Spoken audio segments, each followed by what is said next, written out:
Leo படம் பிடிக்காத ரஜினி ரசிகர்களுக்கு தலைவர் 171 பிடிக்குமா? லியோவை பொறுத்த வரைக்கும் கதையே நல்ல கதை இல்லை மேம். நீ என்ன சொன்னாலும் எனக்கு பிடிச்சிருக்கு. இப்போ ரஜினி ஃபேன்ஸுக்கு அது பிடிச்சிருக்கு பிடிக்கலன்னே நீங்கள் வராதிங்க. அந்த கதையே நல்ல கதை கிடையாது. அது கட்சி ஆரம்பிச்சுட்டு உட்காந்துருக்காருன்னு இன்றைக்கி பாதி பேருக்கு தெரியாமல் இருக்குது. அதை ஃபஸ்ட்டு தெரிய வைக்க சொல்லுங்கள்.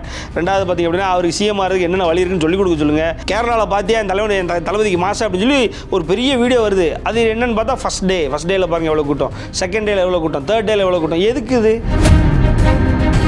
கட்சி ஆரம்பிக்கிறனே எத்தனை கூட்டம் இருந்து எத்தனை வீடியோ இருந்தது? நான் 10 இடத்துல கேட்டேன். இன்னும் ஒரு வீடியோ ஒருத்தர் கண்ணில் காட்ட பண்ணுறான். 50 பேர் இருக்கிறான் மேக்ஸிமம். பார்த்தீங்கன்னா ஒரு இடத்துல 50 பேர். அவர் வீட்டு முன்னாலே 25 பேர் கூட கிடையாது. அவ்வளவுதான் கூட்டம். வேட்டையன் படத்தோட ஷூட்டிங்காக ரஜினி எங்கே போனாலுமே அவரோட வீடியோஸை வந்தது, அவரோட பிஆர்ஓவே அதை ஷேர் பண்ணியிருந்தாரு. ஸோ அதுவும் ஒரு ப்ரொமோஷன் தானே எடுத்துக்க முடியும். இவருக்கு இல்லை, பவர் ஸ்டார் ஸ்ரீனிவாசனாலே கூட்டம் கூடும். அப்படி கூட்டம் இது என் கூட்டம் எப்படி காட்ட முடியும்? நீங்கள் ரோட்டுக்கு வாங்க, உங்களுக்கு எவ்வளோ கூட்டம் கொடுதுன்னு பார்ப்போம். அன்னைக்கு பேசிக்கிறோம். நம்ம சிவகார்த்திகேயன் 2018 ஜனவரி மாதம் ஒரு செல்ஃபி எடுத்திருக்காரு. அப்போவே அவங்க பசங்களே அவ்வளோ கடல் மாதிரி கேள்விக்கிறானு. அதுக்கப்புறம் இவர் செல்ஃபிலாம் 2020 தான் வந்திருக்கு. கிட்டத்தட்ட செல்ஃபியுமே அவர் தான் ஆரம்பிச்சு வச்சிருக்காரு. இந்த குரூப் எதுவுமே ஒரிஜினாலிட்டி இல்லாமல் சும்மா சுற்றிக்கிட்டு இருக்கு. இப்போ விஜய் வந்து அரசியல் கட்சி ஆரம்பிச்சிட்டாரு. ரஜினிக்கு இனிமேல் போட்டி இல்லை அப்படிங்கிறதும் பேசுகிறாங்களே, இதை எப்படி பார்க்குறீங்க? நீங்கள் போட்டி இருந்தால் கூட்டுவாங்க. நாங்கள் போட்டிக்கு தயாராக தான் இது வரைக்கும் இருந்திருக்கோம். 50 வருஷமாக இருந்தால் கூட்டுவாங்க, போட்டி போட்டு பார்த்துருவோம். அவர் கூட படம் விடவே யாரும் தயாராக இல்லையே மேம். அவர் கூட படம் விட்ட ஃபுல்லாமே தோற்று தான் போயிருக்கான். ஏற்கனவே அரசியலுக்கு போனாலே படங்கள் ஓடாதுன்றது நான் பல இடத்துல சொல்லிகிட்டே இருக்கேன். இதில் அரசியலுக்கு போய்ட்டு இந்த வேலையும் பார்த்துக்கிட்டு தானுங்கன்னா படம் வந்தது தெரியாமல் போனது தெரியாமல் ஆக்கி விட்ருவோம். One India filmi with Tamil நேயர்களுக்கு வணக்கம். இன்னைக்கு நம்மளுடைய சினிமா ஸ்பெஷல் இன்டர்வியூவில் தலைவர் 171 படத்தோடைய போஸ்டர் வெளியிட்டிருந்தாங்க. ஸோ அதை பற்றி பேசுகிறதுக்காக சினிமா விமர்சகர் சத்யன் ராமசாமி நினைஞ்சிருக்காரு. நிறைய விஷயங்கள் பேசலாம் வாங்க. வணக்கம் சார். வணக்கம். தலைவர் 171 லோகேஷ் கனகராஜ் இயக்கக்கூடிய படத்துக்கான போஸ்டர் ஒன்று வெளியிட்டிருந்தாங்க. அதனுடைய டைட்டில் வந்து April 22 வெளியாகும்னு சொல்லியிருந்தாங்க. அந்த போஸ்டர் பார்த்தோன்னே எப்படி இருந்தது சார்? இல்லை மேம், அதான் ஒரு இது வரைக்கும் கொஞ்சம் நாளாகவே போஸ்டருக்கே வந்து ஒரு சில என்ன சொல்கிறது விமர்சனங்கள், அப்படி இல்லைன்னா இது சரியில்லை, கலர் கிரேடிங் சரியில்லை, அது இல்லை இது இல்லைன்னு சொல்லி நிறைய டிஃப்ரென்ஸ் ஆஃப் ஒப்பீனியன்ஸ் இருந்தது. பட் ஆனால் இது எல்லாருமே ஆல்மோஸ்ட் எல்லாருக்குமே பிடிச்சிருந்தது. அண்ட் இதில் நெகட்டிவாக அதில் சொல்கிறதுக்குன்னு எதுவுமே இல்லாத மாதிரி இருந்தது. ஒன்று, இந்த போஸ்டர் வாஸ் வெரி குட். அப்புறம் ரெண்டாவது பார்த்திங்கன்னா தலைவர் இது வரைக்கும் பார்க்காத மாதிரி ரொம்ப ஸ்டைலாக, ரொம்ப யூபக்கூலாக பார்க்குறக்கே நல்லா இருந்தார். அண்ட் அந்த வில்லன் லுக் வந்து அவருக்கு தான் அது பொருந்தும். அவர் தான் வந்து அதுக்கு கிட்டத்தட்ட தமிழ் சினிமாவில் இன்வென்டர்னே சொல்லலாம். அந்தளவுக்கு ஹீரோ ஆஸ் அ வில்லனாக சொல்லும்போது. ஸோ அது அவருக்கு கணக்கச்சிதமாக அப்படியே பார்த்தோன்னே ஒரு டெரர் லுக், ஒரு டெரிஃபிக் லுக் இருந்தது.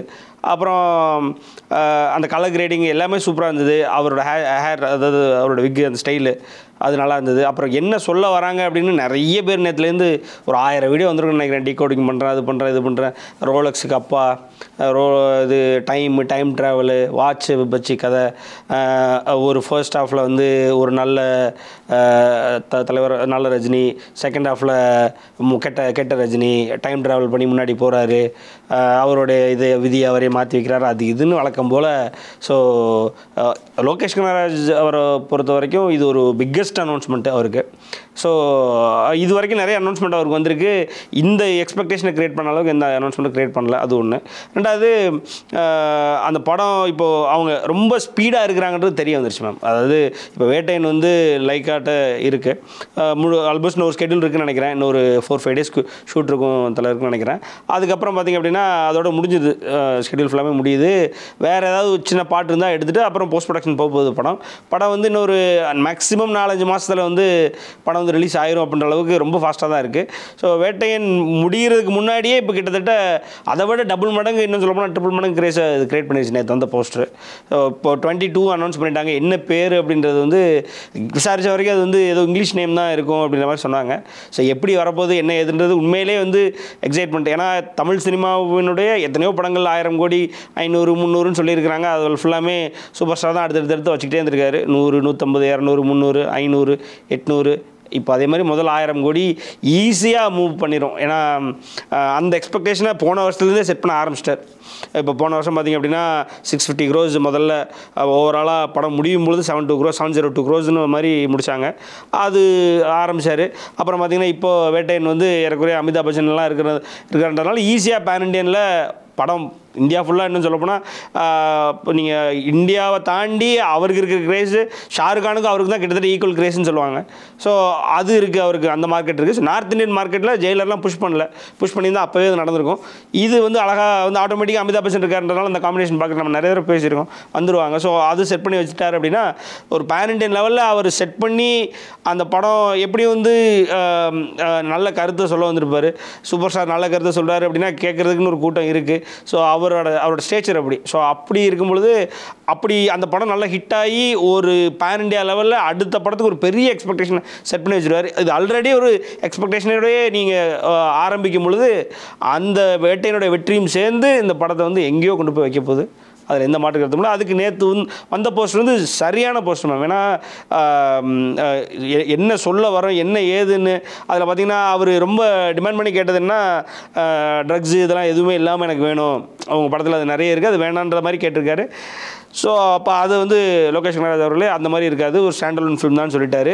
அதெல்லாம் தான் நாங்கள் எதிர்பார்த்தது மேம். சும்மா எல்சியு அது இது ட்ரக்ஸு அதை நான் ஒழிக்கிறேங்க அந்த எதுவுமே வேணாம், ஸ்டாண்டலோன் தனியாக தலைவர் தலைவர் மாதிரி காட்டுங்க அப்படின்னு சொல்லி தான் எதிர்பார்த்தோம். அவரே லோகேஷே பல இடத்துல கன்ஃபார்ம் பண்ணிட்டாரு. பார்த்தீங்கன்னா நிறைய ஹை ஆக்டேன் ஸ்டன்ஸ்லாம் இருக்கும், அப்புறம் தலைவர் படத்தில் மாசு இல்லாமேன்ற மாதிரிலாம் சொல்லியிருக்கிறாரு. ஸோ அதுக்கு இது சரியான போஸ்டர் மேம். அதுக்கு இங்கே ஆரம்பிக்கிற எக்ஸ்பெக்டேஷன் இன்னும் படம் ஓடி 100-150 நாள் ஓடி முடியும் பொழுது தான் முடியும்னு நான் எதிர்பார்க்குறேன். அந்த போஸ்டர் வந்தப்போ எந்த மாதிரியான கதையாக இருக்கும்னு சொல்லி சோஷியல் மீடியாவில் நிறைய பேச ஆரம்பித்தாங்க. ஒன்று டைம் லூப்பாக இருக்கும், இல்லை டைம் ட்ராவல் படமாக இருக்கும் அப்படின்னு சொல்லும்போது இன்னொரு விஷயமும் பேசியிருந்தாங்க. அதாவது லோகேஷ் கனகராஜ் ஒரு வாட்ச் வச்சு ஏற்கனவே கமல் கிட்ட ஒரு கதை சொல்லியிருந்ததா அவர் வந்து நிறையா ப்ரெஸ் மீட்ஸ்லலாம் சொல்லியிருக்காரு, இன்டர்வியூஸ்லாம் சொல்லியிருக்காரு. ஸோ அந்த கதையை தான் இப்போ இவருக்கு பண்ணுறாரு அப்படிங்கிற ஒரு டாக்கும் வந்து சோஷியல் மீடியாவில் இருக்குது. இது நீங்கள் எப்படி பார்க்குறீங்க? இல்லை மேம், அது இப்போது நீங்கள் அந்த கதை வந்து எப்படி தலைவர்கிட்ட போயிருக்கு அப்படின்றதுக்கு ஒரு சின்ன கதை, அதுக்கு ஒரு குட்டி கதை இருக்குது. என்னென்னா லோகேஷ் கனகராஜ் அவர்கள் வந்து லியோ படத்தினுடைய ஃபஸ்ட்டு ஸ்கெடியூல் முடிச்சுட்டு அந்த ஃபுட்டேஜ் எடுத்துகிட்டு அனிருத்திட்ட போகிறாரு. அனிருத்திட்ட போயிட்டு அதுக்கு பிஜிஎம்மோ அப்படி இல்லைன்னா அதுக்கு ஏதோ ஒரு ப்ரெப் பண்ணுறதுக்காக ஒரு மேபி பிஜிஎம் கோ இல்லை வேறு ஏதாவது இருக்கும், கோர் கூட இருக்கலாம் வைங்களேன், ப்ரெப் பண்ணுறதுக்காக அனிருத்திட்ட எடுத்துகிட்டு போகும்போது அப்போ நீ வந்து என்கிட்ட ஒரு கதை சொல்லிட்டு இருந்தே நீ அதை ஏன் தலைவர்கிட்ட சொல்லக்கூடாது அப்படின்னு சொல்லி லோகேஷ் கனகராஜ்கிட்ட கேட்டிருக்காரு.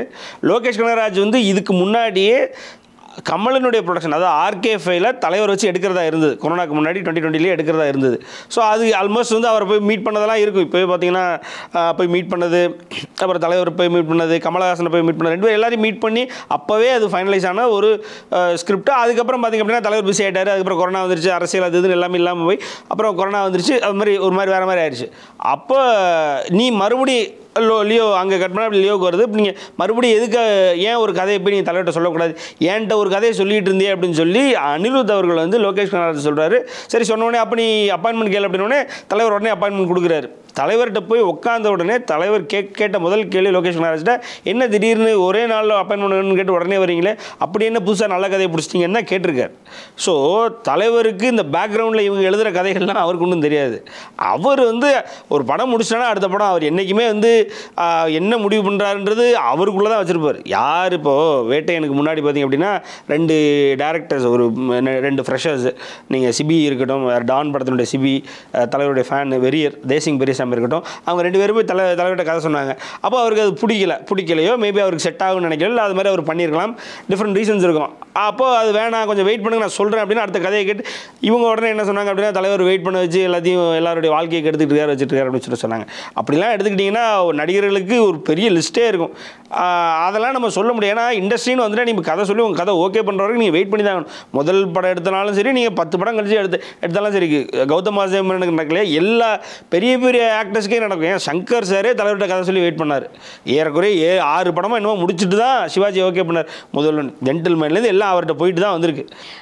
அந்த போஸ்டர் வந்திருந்தப்போ இது பார்க்கும்போது சயின்ஸ் ஃபிக்ஷன் ஜானர் ஒரு படமாக இருக்குது அப்படின்னு சொல்லியிருந்தாங்க. ஸோ அதே போல் இப்போது விஜயோட கிரேட்டஸ்ட் ஆஃப் ஆல் டைம் அந்த படமும் ஒரு சயின்ஸ் ஃபிக்ஷன் ஜானர் தான், அதுவும் ஒரு டைம் ட்ராவல் தான். ஸோ அதுக்கப்புறம் அதே மாதிரி இங்கேயும் எடுக்க ட்ரை பண்ணுறாங்களான்ற மாதிரியான விமர்சனங்களும் வந்திருந்தது. இதை நீங்கள் எப்படி பார்க்குறீங்க? நம்ம கோட்டு அது இப்போ பசங்க டைம் ட்ராவல்ன்றதை விட்டுட்டு அவனுக்கு தான் எங்களை சுற்றி சுற்றி ட்ராவல் பண்ணிட்டு இருக்கானுங்க போல இருக்குது. இது ரஜினி ட்ராவல் மாதிரி அவரே சுற்றி சுற்றி வந்துட்டு இருக்காங்க. ஒன்றும் இல்லை, நேற்று வரைக்கும் நாங்கள் எங்களுடைய இலக்கு அரசியல் தான், எங்களுடைய இலக்கு அடுத்து தளபதி 2026 அரியணையில் அமர வைக்கிறதான் நானுங்க. நேற்று நம்மளால் ஒரு ஃபோட்டோவை தான் விட்டார், விறுவிறுன்னு எல்லாருக்கும் சுற்றி வந்துட்டானுங்க. இது இந்த படம் நல்லா இல்லை, போஸ்டர் நல்லா இல்லை, இந்த படம் வந்து அவ்வளோதான், இதை நாங்கள் விட மாட்டோம். அதே மாதிரி ஜெயிலரை ஃபெயிலியர் அக்கௌண்ட் அழைஞ்சாங்க தெரியுமா?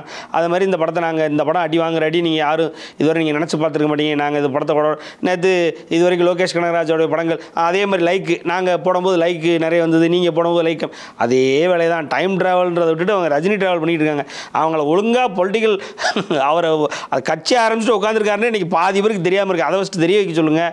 ரெண்டாவது பார்த்திங்க அப்படின்னா அவருக்கு சிஎம் ஆகிறதுக்கு என்னென்ன வழி இருக்குன்னு சொல்லிக் கொடுக்க சொல்லுங்கள்.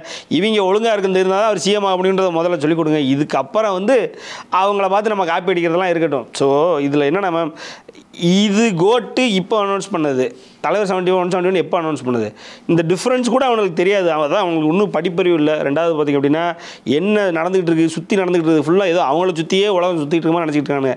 அவனுக்கு தான் எல்லாரும் சுற்றி சுற்றி போயிட்டு இருக்கானுங்க. ஒரு கங்குவா போஸ்ட் ரிலீஸ் ஆனால் அங்கே போய் அழுதுகிட்டு இருக்கானுங்க.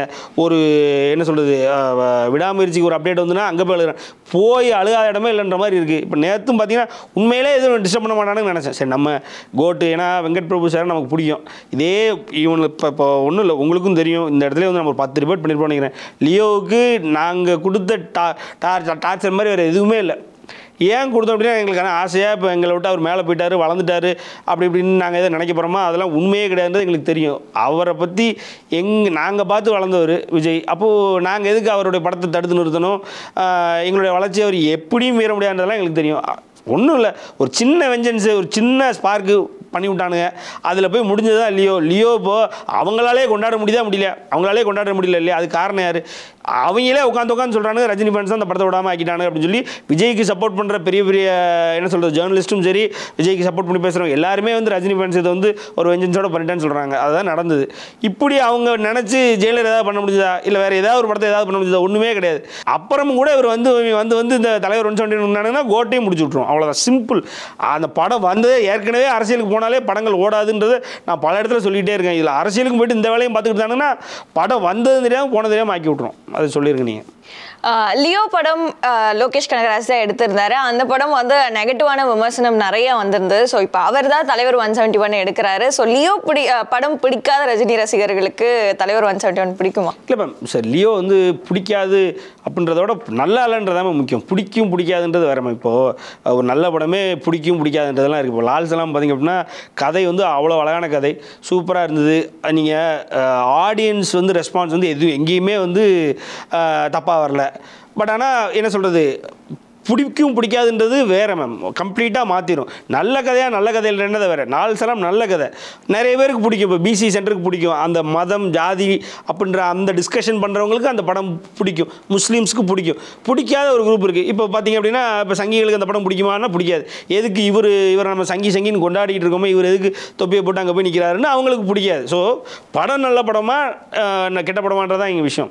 லியோவை பொறுத்த வரைக்கும் கதையே நல்ல கதை இல்லை மேம். நீ என்ன சொன்னாலும் எனக்கு பிடிச்சிருக்கு. இப்போ ரஜினி ஃபேன்ஸுக்கு அது பிடிச்சிருக்கு பிடிக்கலன்னே நீங்கள் வராதிங்க. அந்த கதையே நல்ல கதை கிடையாது. ஏன்னா நீங்கள் அது அவங்களே வந்து பாருங்கள், நாங்கள் இந்த மாதிரி எடுக்கலாம், அந்த மாதிரி எடுத்தோம், அது பண்ணோம், இது பண்ணோன்னு அவங்களே அதை போட்டு மாற்றி கதை எழுது. படம் ரிலீஸ் ஆனதுக்கப்புறம் இது வரைக்கும் தமிழ் சினிமாவில் எங்கேயாவது நடந்திருக்குன்னா எனக்கு தெரியல. அதாவது கிளைமேக்ஸை மாற்றி தியேட்டரில் காட்டுவாங்க படத்தை. இப்போ பார்த்துருக்கோம், அஜித்துடைய கிரீடம் படத்துக்குலாம் அப்படி தான் பண்ணாங்கன்னு சொல்லுவாங்க. இன்னும் தளபதி அது அவர் இல்லைன்னு சொல்லிட்டார், மணிரத்னம் சார் இல்லைன்னு சொல்லிட்டார். இருந்தாலுமே தளபதிக்கு வந்து இங்கே ஒரு கிளைமேக்ஸ், இங்கே வந்து மம்முடி சாகிற மாதிரியும் அங்கே தலைவர் சாகிற மாதிரியும் இருந்தது. அப்படி இப்படிலாம் சொன்னாங்க. அப்படிலாம் எதுவுமே நாங்கள் பண்ணலை அப்படின்னு சொல்லிட்டார். ஸோ கதையே இப்போ ரீல் வந்து ஜாஸ்தியாக இருக்குல்ல, லென்ட்டை குறைப்பாங்க, அப்படி இல்லைனா ஒரு 2-3 சீனை கட் பண்ணுவாங்க. இதெல்லாம் வந்து தியேட்டரில் நடக்கும். அதை நான் இப்படி ஷூட் பண்ணேன், அப்படி ஷூட் பண்ணேன், இது நான் இப்படி சொல்ல வரல, அப்படி சொல்ல வரல அப்படின்னு எங்கேயாவது பார்த்துருக்கீங்களா? அவங்களே அதை பண்ணாங்க. ஷூட் பண்ணி பண்ணாங்களா, அது என்ன பண்ணாங்கன்னு தெரியல. ரெண்டாவது பார்த்திங்க அப்படின்னா அது பேசிக் ஃப்ளா அப்படின்னு சொல்லி, ஏன்னா ஒரு கிறிஸ்டியானிட்டியில் அதெல்லாம் எதுவுமே கிடையாது, ஏன் இல்லாத போட்டு குழப்பிட்டு இருக்கீங்க அப்படின்னு சொல்லி அந்த ஃப்ளாஷ்பேக் சீன்லாம் போட்டு சொன்னாங்க. ரெண்டாவது பார்த்திங்க அப்படின்னா முதல்ல இருந்தே அந்த படத்தில் ஃபஸ்ட்லேருந்தே வைபே செட் ஆகாது. விஜயனுடைய லுக்கிலேருந்து எதுவுமே செட் ஆகாமல் ஏதோ எல்லாமே திணிக்கிற மாதிரியே இருந்தது. கதை வந்து அவர் எடுக்க போனவரை எங்கேயோ திருப்பி விட்டாங்க, நான் சொல்லிக்கிட்டே இருந்தேன். அதுக்கப்புறம் படத்தை விற்றதும் பார்த்தீங்கன்னா 90% 100%, எல்லாத்தையும் எடுத்துகிட்டு 10% தேட்டருக்காரனு கூட அப்படின்னா ரோஹிணி தேட்டர்லேயே ஃபஸ்ட் ஷோ ஓடலை. அதெல்லாம் எங்கேயாவது நடந்திருக்கா? இத்தனைக்கு ரோஹிணி தேட்டர் ஓனர் தான் அவங்கள வச்சு கொண்டாடிட்டு இருக்காங்க. இதெல்லாம் நடந்து முடிஞ்சு தான் அவரை வெளியில் ஃப்ரீயாக விட்டாங்க. அதுக்கப்புறமும் கூட அவர் மேலே ஒருத்தர் வந்து கம்ப்ளைண்ட் கொடுத்தாரு. கிட்டத்தட்ட என்னன்னா மனநல காப்பத்துக்கு அவர் கொண்டு போய் சேர்க்கணும், இல்லை மென்டல் ஹாஸ்பிட்டலில் போய் அவரை பரிசோதிக்கணும் அப்படின்னாங்க. இதெல்லாம் அவருக்கு வந்து லியோவை சார்ந்து நடந்தது. இப்போ என்னன்னா அந்த படம் அவர் எழுதின கதை சரியில்லை. இது தலைவர் 100 இடத்துல பதிவு பண்ணியிருக்காரு. ரஜினிகாந்தே நடித்தாலும் படம் நல்லா இல்லைனா படம் ஓடாது. ஸ்கிரிப்ட் தான், கதை தான் கொண்டு போவோம் அப்படின்னு இருக்கார். நீங்கள் ஜெயிலரில் பார்த்தீங்கன்னா நீட்டாக சொல்லியிருப்பார், காஸ்டிங் சரினா படம் முடிஞ்சது அப்படின்னார். அந்த படத்துக்கு கிட்டத்தட்ட அதுதான் உண்மை. நீங்கள் லோகேஷ் கனகராஜ் வாட்ச் பண்ணோன்னா அவரோட பிரைம் என்னென்னா மாநகரம் மட்டும்தான். நீங்கள் கேட்டிங்கன்னா விக்ரமோ அதுக்கு முன்னாடி கைதியோ கூட சொல்ல மாட்டேன், மாநகரம் தான். நீங்கள் அவரை ஃப்ரீயாக விட்டு இப்போ பார்த்தீங்க அப்படின்னா மாநகரத்தில் இருந்த ஒரு டைலாக் ரைட்டர் நான் கூட வச்சுருக்கேன்றார். அன்றைக்கி வந்து ஒரு யூடியூப் சேனலில் சொல்கிறார் இல்லையா. ஸோ மாநகரத்தில் வச்சுருக்க டேரக்டர் ஏன் கூட்டு வர்றாருன்னா ஃப்ரெஷ் ஒரிஜினல் ஸ்கிரிப்ட் அது வரைக்கும் அந்த படம் அவருடைய பிரைம் ஃபார்மெட்டு அதை கொடுத்துட்டாருன்னா போதும். ரெண்டாவது எப்படின்னா மேம், இப்போது தலைவர்கிட்ட இருக்கும்போது தலைவர்கிட்ட எந்த ப்ரெஷர் வராது மேம். எழுதும் போதே அதாவது அவருக்கு ஒரு சிலது வேணும் அப்படின்னு சொல்லி சொன்னார்னா அதை ரெக்வஸ்ட்டாக தான் வச்சுருக்காரு. என்றைக்குமே வந்து அதை ப்ரெஷர் போட்டு மாற்றுங்க வைங்க. எந்த டேரக்டருமே எந்த ப்ரொடியூசருமே இது வரைக்கும் அவர் ஒன்று சொல்லி அதனால் இந்த படம் போச்சு இது இப்படி ஆச்சுன்னு சொல்ல மாட்டாங்க. அதுலேயும் ஒரே ஒரு வித்தியாசம் மட்டும் தான் லிங்காவில் கே ஸ்ரீகுமார் சார் வந்து சொல்லுவார், தலைவர் தான் வந்து ஏதோ ஒன்று மாற்ற சொன்னார், அது மாற்றாமல் இருந்தால் கொஞ்சம் வேறு மாதிரி இருந்திருக்கோன்னு சொல்லுவார். இது நான் தெரிஞ்சதான உண்மை ஒத்துக்கணும். அது ஒன்று மட்டும்தான் வந்து அப்படி ஆயிருக்கு. இது வரைக்கும் வந்து எந்த டேரக்டர்ஸும் வந்து எந்த ப்ரொடியூசர்ஸும் வந்து அவர் மேலே கம்ப்ளைண்ட் இல்லை, அவர் சொல்லி எதையோ மாற்ற சொல்லி படம் இப்படி ஆணிச்சு அப்படின்னு ஒன்றுமே சொன்னதில்லை. அப்போ நீங்கள் நெல்சன்லாம் பார்த்தீங்கன்னா ஜெயிலரில் நான் வந்தால் எந்திரிச்சு நிற்பேன்றார். அந்த அளவுக்கு மரியாதை கொடுத்து. ஸோ அவர் கொடுக்குற ஒரு கம்ஃபர்ட் இருக்குது, அவர் கொடுக்குற அந்த ஸ்பேஸு ஃப்ரீடம் அதெல்லாம் இருக்குது. ரெண்டாவது சன் பிக்சர்ஸு தலைவர்னா நீங்கள் நாங்களாம் ஃபேன் பாய்ஸை விட கலாநிதி மாறன் ஃபேன் பாய்னா அவர் தான் நம்பர் 1ன்னு சொல்லிட்டு போயிட்டே இருக்கலாம். ஸோ அப்படியான ஒரு ஃபேன் பாய் அவர். யார் நின்னாலும் இவர் தான் எனக்கு வேணும்ட்டு போயிட்டே இருப்பார். அப்படியான ஒருத்தர். ஸோ அவங்க அள்ளி விட தயாராக இருப்பாங்க. அது போக இந்த படத்தில் நான் விசாரிக்கும் பொழுது என்ன சொன்னாங்கன்னா 350 கோடி தான் பட்ஜெட்டே. பட்ஜெட் ரொம்ப ரொம்ப கம்மி, 350 crores தான். அது போக தலைவருக்கு ஒரு ஓப்பன் செக் ரெடியாக இருக்குன்றாங்க. சம்பளம்னு அவருக்கு எதுவுமே பேசல போல. எப்படி ஜெயிலருக்கு படம் முடிச்சதுக்கப்புறம் ஒரே செக்காக போட்டு கொடுத்தேன்னு எத்தனை பேர் சொல்லிட்டு தாங்க ஜேர்னலிஸ்ட்டு. அப்படி ஒரு செக்கை போட்டு கொடுக்குறது செக்கு ரெடியாக இருக்குன்றாங்க. அது போக என்ன கேட்டாலும் தரதுக்கு அவங்க ரெடியாக இருக்காங்க. ஸோ அவங்க அந்த சைடில் ப்ரெஷர் கிடையாது. அவங்க எடுத்து கொடுத்த அந்த ஆஃபீஸ் பார்த்தீங்கல்ல, அந்த ஆஃபீஸ் வந்து ஆல்மோஸ்ட் வந்து ஒரு பெரிய செலிபிரிட்டி தங்குற வீடு மாதிரி இருக்குது. ஸோ எல்லா கம்ஃபர்ட்டும் அவருக்கு கொடுத்து அவர் நீட்டாக அவருடைய பிரைம் ஃபார்முக்கு மறுபடியும் வர வைக்கிறதுக்கான வேலை நடந்துகிட்டு இருக்கு. லியோ படத்தில் அந்த சீன்ஸ் வந்து ஃப்ளாஷ்பேக் வந்து ஃபேக் ஃப்ளாஷ்பேக் அந்த மாதிரி எல்லாம் வந்து அவங்க சொன்னாங்கன்னு சொன்னீங்க. அதே மாதிரியான ஒரு விஷயம் லால் சலாம் படத்துக்கும் வந்து அந்த ரிலீஸ்க்கு அப்புறம் ஐஸ்வர்யா ரஜினிகாந்த் அவங்க பேட்டியில் சொல்லியிருந்தாங்க ஹார்ட் டிஸ்க் ஒன்று தொலைஞ்சு போயிடுச்சு அப்படின்னு. ஸோ அதையுமே அவங்க சோஷியல் மீடியாவில் அப்படி தானே ஒரு விமர்சனமாக வைக்கிறாங்க. இவங்க படம் ஓடலை, அதனால இதை வந்து இப்போ இந்த ரீசனை இப்போ சொல்கிறாங்க அப்படிங்கிற ஒரு விமர்சனம் தானே இருந்தது. இல்லை, இப்போது ஹார்ட் டிஸ்க் தொலைஞ்சு போச்சு அப்படின்னு அவங்க சொன்னாங்க அப்படின்றதெல்லாம் உண்மைதான். இப்போ அவங்க வந்து வெளியில் வந்து சொல்லிட்டாங்க கரெக்டாக. லோகேஷ் கனகராஜ் அவர்கள் ஏதாவது வெளியில் வந்து சொன்னாரா? நான் வேறு மாதிரி எடுத்தேன், இப்படி எடுத்தேன், அப்படி எடுத்தேன். அது எதுக்கு அந்த ப்ரொடக்ஷன் கம்பெனிலேருந்து வருது நீங்கள் சொல்லுங்கள். அது ஏன் அந்த ப்ரொடக்ஷன் கம்பெனிலேருந்து வருது? இங்கே பிரச்சனையே அவர் இல்லை மேம், லோகேஷ் கனகராஜ் இல்லை. அவர் வந்து அவர் பாட்டுக்கு இருந்திருப்பார். ப்ரொடக்ஷன் கம்பெனி அவர் சுற்றி இருக்கிற மார்க்கெட்டிங் டீம், விஜய் வச்சு ஒரு மார்க்கெட்டிங் டீம் இருக்குல்ல, அந்த ரவுட் அப்படின்னு சொல்லி ஆல்மோஸ்ட் அவருக்கு இப்போது பார்த்திங்க அப்படின்னா கேரளாவில் இருக்கார் அப்படின்னா கேரளாவில் ட்ரோனு வந்து மேலே பறக்க விட்டு அவருடைய ஃபேன்ஸை காட்டணுன்ற அளவுக்கு வெறியாக இருக்காங்க. எனக்கு புரியவே இல்லை. அதாவது ஒரு நடிகர் ஒரு இடத்துக்கு போனார் அப்படின்னா அந்த நடிகருடைய ஃபேன்ஸு ஃபோட்டோ வளைச்சி எடுப்பாங்க, போடுவாங்க. என் தலைவருக்கு மாசப்பாரியா, என் தளபதிக்கு மாசப்பாரியா, என் தலைக்கு மாசப்பாருன்னு காட்டுவாங்க. இது வழக்கம். ஒரு நடிகர் அவர் வந்து ஒரு ஃபேன் வந்து ஒரு ஷூட்டிங் போகிறாரு, அங்கே உள்ள ஃபேன்ஸை எத்தனை பேர் வந்திருக்காங்கன்னு காட்டுறதுக்கு அவரே ஆல் செட் பண்ணி ட்ரோன்லாம் பறக்க விடுறாருன்றதுலாம் எங்கேயுமே நடந்தது கிடையாது. ஒரு 9 years கழிச்சு கேரளாவுக்கு போயிருக்காரு. கேரளாவில் விஜய்க்கு ஃபேன்ஸ் அதிகமாக இருக்காங்க. ஸோ அவ்வளோ வருஷம் கழிச்சு அது போகும்போது எல்லா நடிகர்கள் மேலே தானே அது அவங்களும் காட்டுறாங்க. அதை எந்த நடிகர் காட்டுறாங்க மேம்? எந்த நடிகர் காட்டுவாங்க? அவங்களே ட்ரோனை பறக்க விட்டு என் ஃபேன்ஸை பார்த்தேன்னு யார் காட்டுவாங்க? யாருமே காட்ட மாட்டாங்க மேம். அப்படி நீங்கள் அவங்க மொத்தமாக அதை கொலெக்ட் பண்ணி ஒரு வீடியோ வேறு போடுறாங்க. அந்த ரவுட்லேருந்து கேரளாவில் பார்த்தியா என் தலைவன் என் தளபதிக்கு மாசம் அப்படின்னு சொல்லி ஒரு பெரிய வீடியோ வருது. அது என்னென்னு பார்த்தா ஃபஸ்ட் டேயில் பாருங்கள் எவ்வளோ கூட்டம், செகண்ட் டேயில் எவ்வளோ கூட்டம், தேர்ட் டேயில் எவ்வளோ கூட்டம். எதுக்கு இது? உன் நீ வந்து ஒரு ரசிகன் அப்படின்னா நீ உன் கூட்டத்தை அவனை வச்சு உனக்கு ஒரு என்ன சொல்கிறது, எனக்கு என் படையை பாரு, இதை பாரு, அதை பாருன்னா நீ அவனுக்கு ஏதாவது நல்லது பண்ணணும், ரைட்டு. அவனுக்கு ஏதாவது நீ ஒரு என்ன சொல்கிறது, ஒரு அவனுக்கு கஷ்டப்படுறான்னு தூக்கி விட்டா வச்சுட்டேன்னு இதை பூரா உன் கணக்கில் காமிச்சு இப்போ நான் பாரு எவ்வளோ பெரிய ஆளாக இருக்கேன்னு காட்டணுன்ற அந்த ஒரு தேவை எங்கே மேம் ஒரு நடிகருக்கு வருது? ஸோ அவரை சுற்றி இருக்கிற அந்த ப்ரொடக்ஷன் டீமும் சரி, அந்த மார்க்கெட்டிங் டீமும் தான் சரி இந்த வேலையை பார்க்குறாங்க. அதே வீடியோவை இந்த மன்சூர் அலிகானுடைய அந்த ஷூட் வீடியோவை ஒரு லோகேஷ் கனகராஜ் போட்டுருந்தா இங்கே பிரச்சனையே கிடையாது. அவர் சொன்னார், ஆமாம் அவர் தானே எடுத்து ஆமாம் அவர் சொன்னார் உண்மைதான் பண்ணிட்டு போயிடுவோம், ரைட்டுங்களா? இங்கே போட்டது ப்ரொடக்ஷன் கம்பெனியில் அவன்லாம் போடுறான், இல்லை இது நாங்கள் வேறு மாதிரி எடுத்தோம் அப்படின்னு. இங்கே சொன்னது யார்? இப்போது அவங்க சொல்கிறவங்க மேம் சௌந்தரராஜன் இப்போ சாரி ஐஸ்வர்யராஜன் அவர்கள் ஆமாம் நான் எடுத்தது தொலைஞ்சிருச்சு அப்படின்னு சொல்லுவாங்க. அவங்க சொல்கிறாங்க நாங்கள் நம்பலன்றது உங்கள் பிரச்சனை.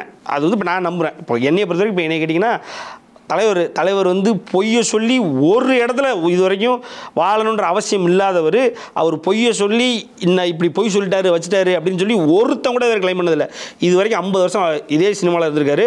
50 வருஷத்துக்கு எவனோ அவர் பொய்யை சொல்லி ஏமாற்றிட்டாருன்னு வந்ததே இல்லை இது வரைக்கும். அவர் தான் உண்மையை பேசணுன்றதுக்கு அம்பாசிடர், பிராண்ட் அம்பாசிடர். அப்போது அவருடைய பொண்ணு எப்படி இருப்பாங்கன்றது எனக்கு தெரியும். ஸோ நான் அப்படி எடுத்துக்குவேன். நான் என்ன சொல்லுவேன்னா அவங்க ஏன் பொய் சொல்ல போகிறாங்க, அவங்க கண்டிப்பாக பொய் சொல்ல வாய்ப்பே இல்லை, உண்மையை மட்டும்தான் பேசுவாங்க தலைவர் ஃபேன் அப்படின்னு நான் எடுத்துக்குவேன். ரெண்டாவது பார்த்திங்க அப்படின்னா உட்காந்துருக்கும் போது இன்னொரு கேள்வி கேட்குறாங்க. அந்த கேள்வி நீங்கள் பதில் கேட்குறீங்க பார்த்தீங்களா? இன்னொரு கேள்வி கேட்குறாங்க, அது அனிருத் எப்படி மேம் என்ன ஏதுன்னு கேட்கும்பொழுது அனிருத்தை வந்து வெளிநாட்டுக்கு இருந்தவரை தனுஷ் தான் வந்து நீ உனக்கு மியூசிக் பண்ணு அப்படின்னு சொல்லி அவங்க அப்பா அம்மாட்ட பேசி மியூசிக் டேரக்டரை மாற்றி விட்டதே தனுஷ் தான் அப்படின்றாங்க. நான் என்ன கேட்குறேன்னா இப்போ அவங்க வந்து தனுஷை வந்து பிரிஞ்சு இருக்கிறாங்க. ஸோ தனுஷை பிரிஞ்சு இருக்கும்பொழுது ஆட்டோமேட்டிக்காக அவங்க என்ன சொல்லிடலாம், தனுஷே வந்து அங்கே பிளாக் அவுட் பண்ணி நான் தான் அவங்கள மியூசிக் டேரக்டர் ஆக்கினேன் அப்படின்னு சொல்லியிருக்கலாம்ல. எதுக்கு அந்த இடத்துக்கு ஒரு தனுஷுக்கு இம்பார்ட்டன்ஸ் கொடுக்கணும் உங்களுக்கு என்ன தேவை? அவங்க தான் 2 பேரும் செப்பரேட்டாக இருக்காங்க. அவங்க ஒரு கோவத்தில் இருக்கலாம், ஒரு வன்மத்தில், ஒரு வெஞ்சன்ஸில் ஏதோ ஒன்று இருக்கலாம். எதுக்கு நான் அவனை பற்றி பேசணும்னு சொல்லி தனுஷ்ன்றதே அங்கே பிளாக் அவுட் பண்ணிடலாம்ல.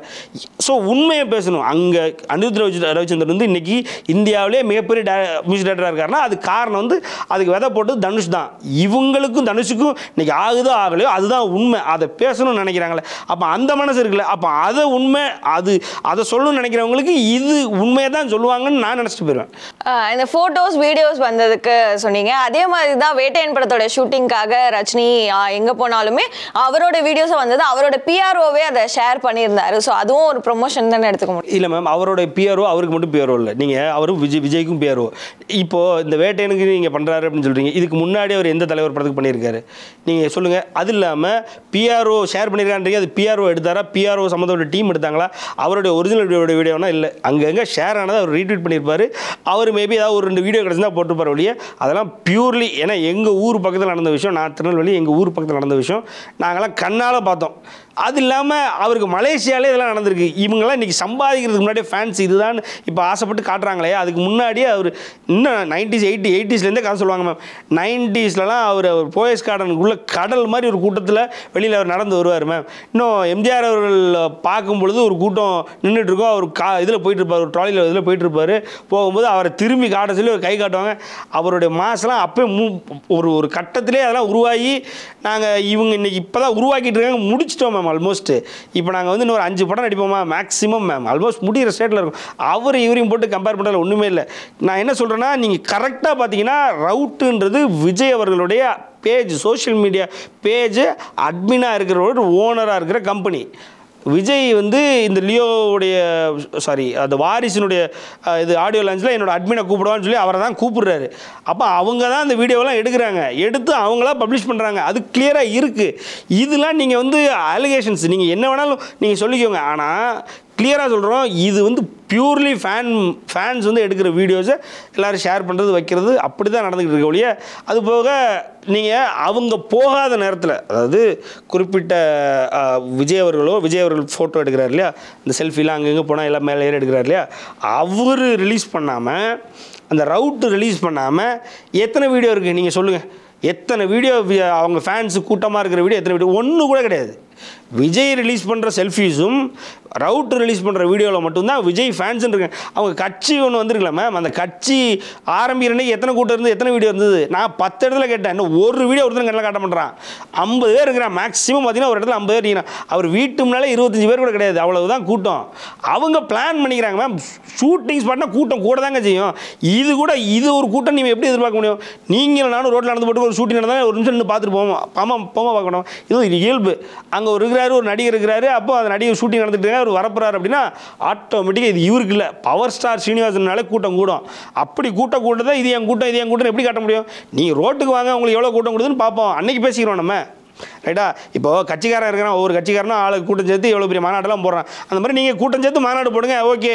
அதே மாதிரி நீங்கள் ரோட்டில் தாராளமாக போகும்போது உங்களுக்கு ஆட்டோமேட்டிக்காக எவ்வளோ கூட்டம் கொடுது. இப்படி தான் அஜித் ஒரு தடவை பாஸ்போர்ட் ஆஃபீஸ்க்குள்ளே போகும்போது பாஸ்போர்ட் ஆஃபீஸ் கீழேருந்து மேலே வரைக்கும் பில்டிங் மூடுவானுங்க தெரியுமா?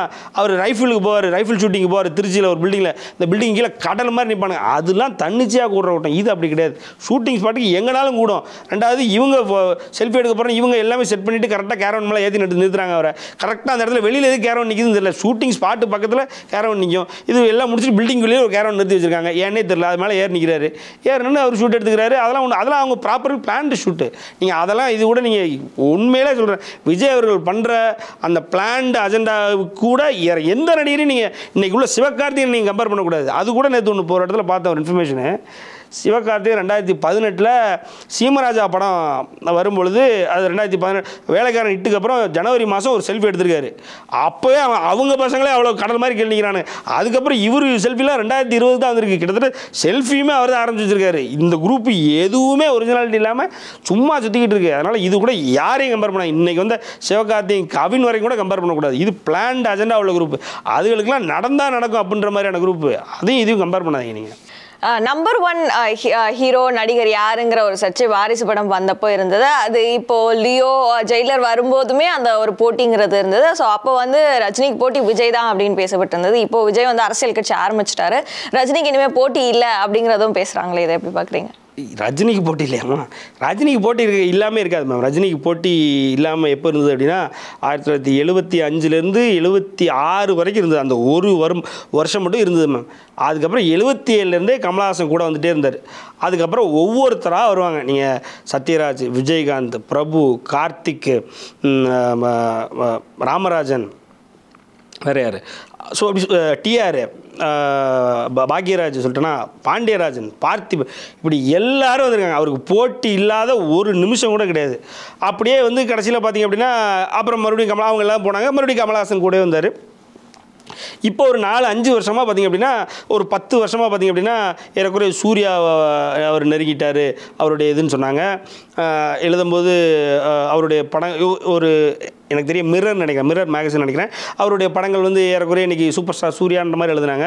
அப்புறம் அந்த தலை அஜித் எழுதுனாங்க. அப்புறம் பார்த்திங்க அப்படின்னா அப்படியே வரிசையாக வருது மேம். இது ஒரு லிஸ்ட் வந்துகிட்டே இருக்குது. இப்போ ஒரு 4-5 வருஷமாக விஜய் எழுதிக்கிட்டு இருக்காங்க. அப்போ இப்போ விஜய் போயிட்டாரா, அடுத்தது யார் எழுதுனான்னு பார்ப்பாங்க.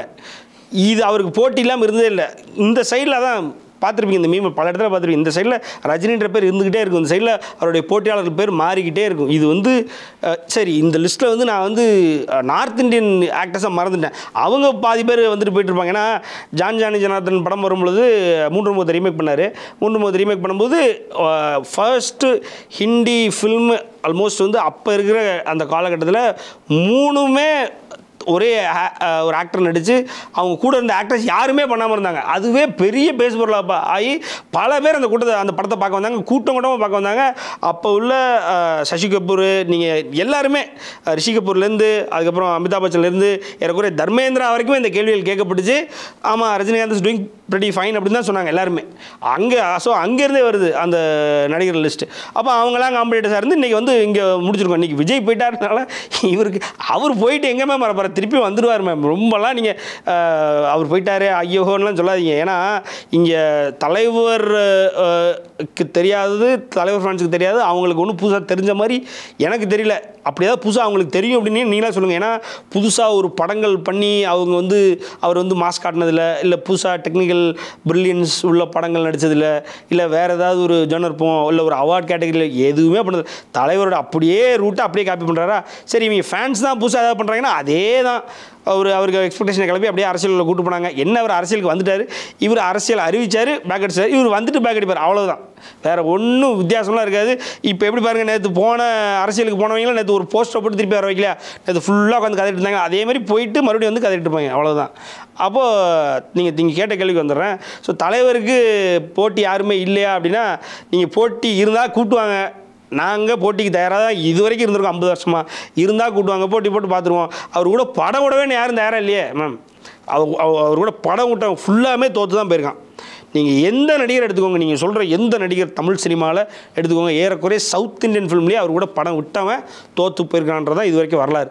ஒரு நாள் முன்ன பின்ன விட்டவன் தப்பிச்சிருக்கான், அவர் கூட ஒரே நாளில் படம் விட்டவன் எல்லாம் தோற்றுருக்கான். ஸோ அப்படின்றதுனால இப்போ வரைக்கும் இத்தனை படம் நீங்கள் தோற்றுருக்கீங்கல்ல, நாங்கள் எத்தனை படம் விட்றோம், உங்கள் கூட நாங்கள் ஒரு படம் விட்றோன்னு நீங்கள் எங்கள்கிட்ட நீங்கள் மேட்ச் கேட்டு வர வேண்டியதானே. நீங்கள் வரவே தைரியம் இல்லாமல் நீங்கள் என்ன காம்படிஷன் என்ன சொல்லிக்கிட்டு இருக்கீங்க. அது இல்லாமல் நான் அதையும் சொல்லிகிட்டே இருக்கேன், நாங்கள் ஹாலிடே ரிலீஸே பண்ணுறதில்ல, பண்ணி ரொம்ப நாள் ஆச்சு. இப்போ மறுபடியும் அண்ணாத்தா இதெல்லாம் வந்துச்சுன்னு வைங்களேன், அதெல்லாம் கிட்டத்தட்ட 25 வருஷத்துக்கு கழிச்சு ஹாலிடே ரிலீஸ் வந்துச்சு. அது வரைக்கும் எல்லாம் சாதா டே ரிலீஸ் தான் அப்படி தான் வந்துகிட்டு இருக்கு. இப்போ அதோட அவருடைய இண்டஸ்ட்ரி ஹிட்டு கிட்டத்தட்ட 4-5 இண்டஸ்ட்ரி ஹிட்டு ஃபுல்லாமே வந்து சாதாரண நாள், இன்னும் ஸ்கூலு போகிற அன்னைக்கு, பரீட்சை இருக்கிற அன்னைக்கு இப்படியா வந்த படங்கள் தான் வந்து ஹாலிடே, சரி அவருடைய இண்டஸ்ட்ரி ஹிட்லாம். அப்படிலாம் அவங்களால அதெல்லாம் நினச்சி கூட பார்த்துட முடியாதுன்னு வைங்க. சரி விடுங்க, ஏதோ ஒரு படம் நீங்கள் வந்து கம்பீட் பண்ணி நீங்கள் ஜெயிச்சிட்டோம்ப்பா, நாங்கள் இனிமேல் நாங்கள் தான்ப்பா சூப்பர் ஸ்டார், நாங்கள் நம்பர் 1ன்னா அப்போ கூட ஒரு ஓகே ஏற்றுக்கலாம். அதனால் வந்து காம்படிஷன் அவருக்கு இல்லைன்னு இல்லை, நாங்கள் தயாராக தான் இருக்கோம். கம்பீட் பண்ண ஆள் இல்லை, வந்தவங்க ஃபுல்லாக அடிச்சு சரி அடிக்க ட்ரை பண்ணால் அடி வாங்கி டயர்டாகி இப்போ எல்லாம் வெளில போயிட்டாங்க, அவ்வளோதான். அதுதான் உண்மை. நிகழ்ச்சியில் கலந்துக்கிட்டு உங்களோட கருத்துக்களை பதிவு செஞ்சதுக்கு நன்றி. நன்றி.